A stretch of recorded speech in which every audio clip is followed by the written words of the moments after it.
Hello students, welcome to the another series of adjustment in financial statement. So next adjustment will be interest on capital.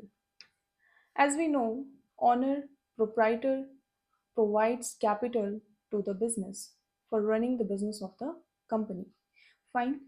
And in return of that capital, business provides interest to the owner, and that interest is an expense for the business.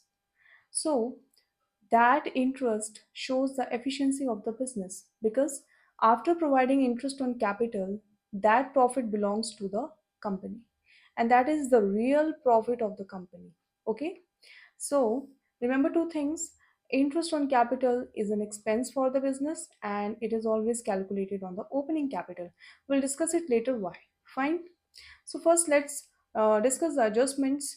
So first case will be if interest on capital is given outside the trial balance. ठीक है, अब देखिए हमको पता है कि अगर interest on capital trial balance के बाहर गिवन है so it is an adjustment, और एडजस्टमेंट के हमेशा दो इम्पैक्ट पड़ेंगे. ठीक है, so first of all let's discuss the journal entry. अब जर्नल एंट्री में देखिए, as we discussed, interest on capital is the expense of the business. So expense is always debited. So interest on capital account debit to capital account. Capital account is credited because capital will increase by the interest on capital amount. Okay. Now let's discuss its effects. So first effect is interest on capital will be shown in profit and loss account on debit side because it is an expense. Okay. And secondly, it will be added in the capital account in the liabilities side of the balance sheet. यानी कि capital में आपको इसे add कर देना है. ठीक है, बैलेंस शीट में on the liabilities side. Hope this is clear to you. Let's discuss the another case, which is if interest on capital is given inside the trial balance.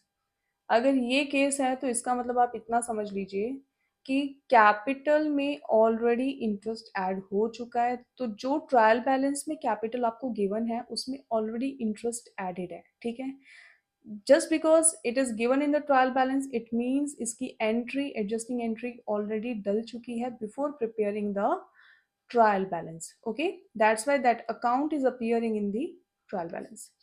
So interest on capital if given in the trial balance तो उसका एक ही impact है, उसका एक ही effect होगा, that will be in this case आपको क्या करना है, interest on capital को सिर्फ और सिर्फ liability side पे sorry on the in the profit and loss account आपको इसे debit side पे show करना है on the debit side. Okay, और आपको बैलेंस शीट में कुछ नहीं करना, आपको जो ट्रायल बैलेंस में कैपिटल गिवन है उसमें ऑलरेडी एडेड है आपका इंटरेस्ट, आपको एज इट इज उसे ट्रांसफर करना है लाइबिलिटीज साइड पे. ठीक है, you are not going to add it again.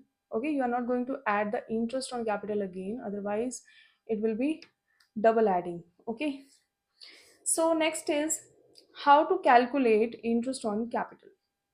As we discussed, interest on capital is calculated on opening capital. Opening capital means the capital given in the beginning of the year. Okay, so capital given in the beginning of the year. The rate of interest on capital will be given in the question, so you need not to worry about that. Okay, so let's discuss the three cases which I will explain you. ठीक है, तो सबसे पहले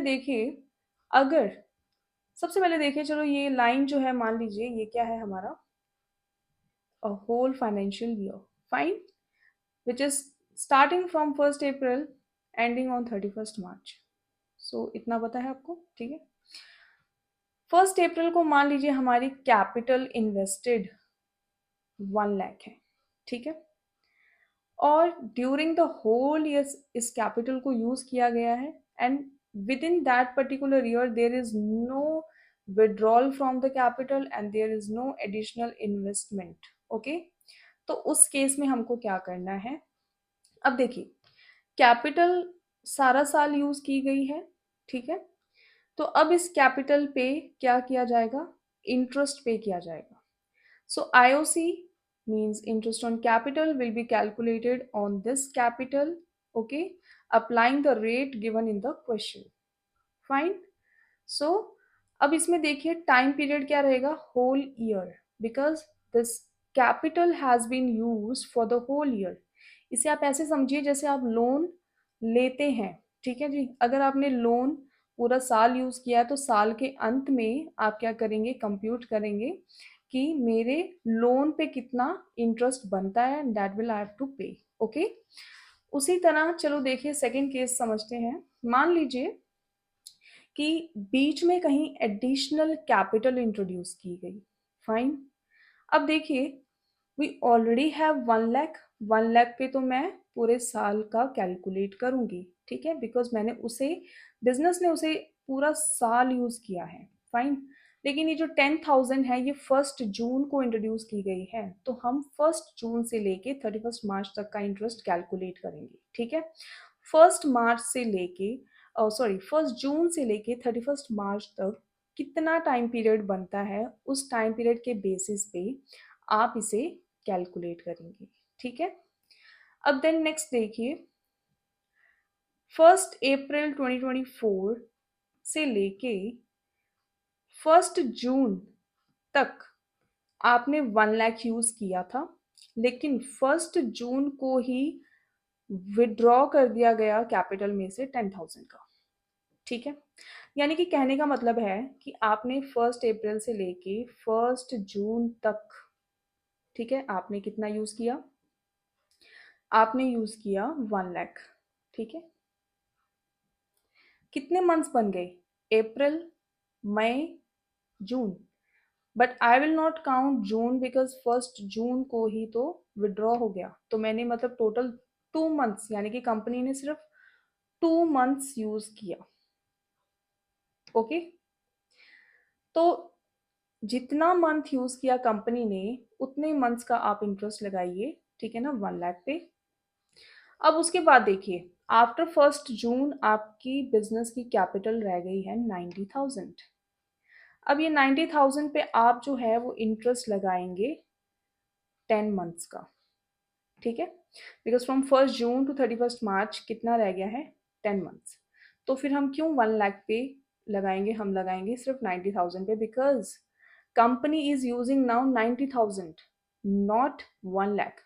तो why would company pay extra, why? Okay, so company will apply interest on capital on 90,000 instead of 1 lakh. ठीक है, hope this concept was clear to you. So I hope you like and subscribe my video for more such videos.